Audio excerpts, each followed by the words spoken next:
Sir, you cannot have insight if there is self-centeredness. Right? Yeah. You cannot have it. So whatever you have, that is not insight. The self is there at all. We went into it, sir. Insight implies no recollection. It is not the result of argument, dialectical approach, opinion against opinion. We said insight is immediate perception. It has nothing whatever to do with thought, right? With time. Is that clear?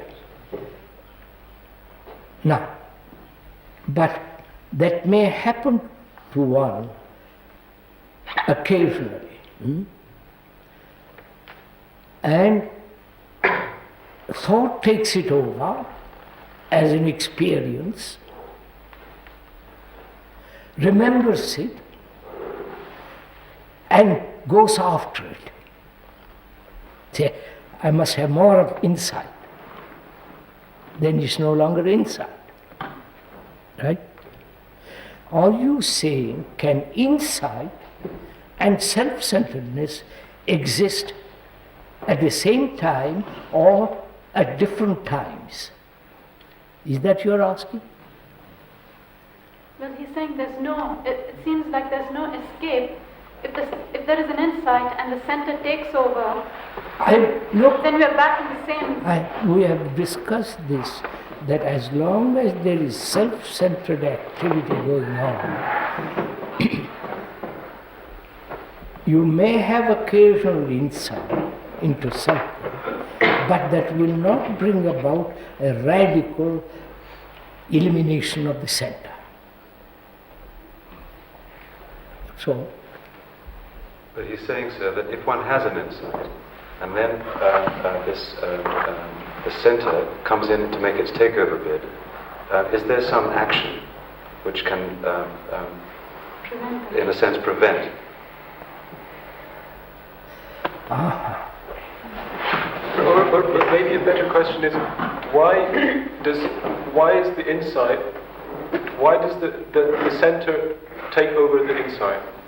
Why does the center take over insight? Why?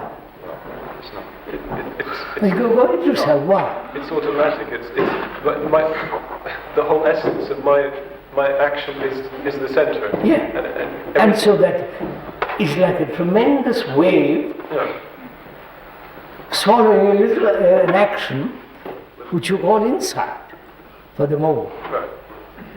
Well, the centre does that because it thinks it's its business. Yeah, we know all that, but I can go on for 50 years having little insights, and the centre continues to strengthen itself and so on. And it's Are you asking, sir? Let's forget about the insight for the moment. Is it possible to eliminate the center? Yeah, of course. That is the real question. That's our job. Huh? That appears to me as our job, is how can we end self-centered activity? Nothing about the other business at all. But I'm not sure if that question is really an impossible question. I mean, it's really a question that you can't. I'm not sure if that approaches asking that question approaches the answer of the question. I'm not sure if that does. If I ask that question, I agree it's a good question, but I'm not sure whether it approaches the answer of the question by asking that question. Do you see what I mean? Because when you say how can you eliminate self-centered activity, you say that insight brings about this elimination. No, I did not say that. No, never said that. Oh, for God's sake, what's that? I'm a bit confused about his insight. I think I can see something by thinking about humility. I mean, humility is a state of being. Yes, sir. Out of this state of being, so to speak, obviously the humble person acts. But, as you say, the humble person, I mean, is not conscious of their own humility or they would just be a fraud. Now, I can follow this, but if one considers the example of an insight in the case of scientific work, then that insight is followed by thoughts, and one has some consciousness, well, one's conscious of the fact that one was thinking one way before the insight and another way after. That's it. What has happened there? Well, you might say you're in a different state of being. Which is what? Your whole way of thinking has been transformed with regard to that particular thing. Yes. Right? Yes.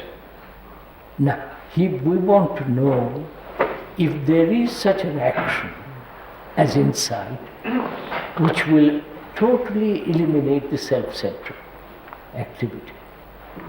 So that my brain, my thinking is entirely different.